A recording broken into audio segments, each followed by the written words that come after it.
லாரன்ஸும் சுந்தர்சி சாரும் ஒரு ஃபன்னா மாத்திட்டாங்க. ஆமா. பேய் படத்தை சிரிச்சுக்கிட்டே பார்க்குற மாதிரி அந்த 2 படங்களும். அதுக்கப்புறம் சந்தானம் சார் வந்து அவர் வேற ஒரு இதுக்குள்ள எடுத்துட்டு போயிட்டாரு.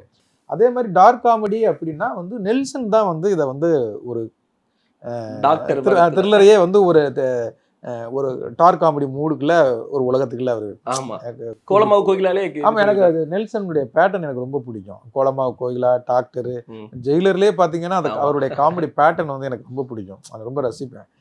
இப்போ அன்னைக்கு ஃபோனில் பேசிக்கிட்டு இருக்கும்போது சார் ரொம்ப நல்லா இருந்தது டீச்சரு அப்படின்னாரு. பிரதர் உங்களுடைய இன்ஸ்பிரேஷன் தான். நீ சார் என்ன சொல்றீங்க, இதெல்லாம் ரொம்ப ஓவர் அப்படின்னுட்டு இருந்தாரு.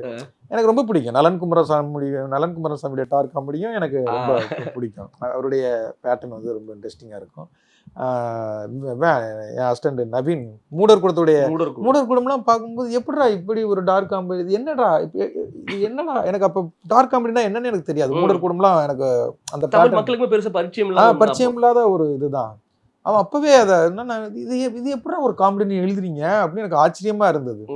ஆனா அதே பேட்டர்ல இன்னைக்கு நான் வந்து அதே எல்லாம் ட்ரை பண்ணும்போது கொஞ்சம் ரிஸ்க்கு, ஆனா அது நல்லா வந்துருச்சு அப்படின்னு நம்புறேன். அது ஸ்பாட்ல பார்க்கும்போது அது சிரிக்கிறது இதுவாகும்போது அது ரொம்ப சந்தோஷமா இருந்தது.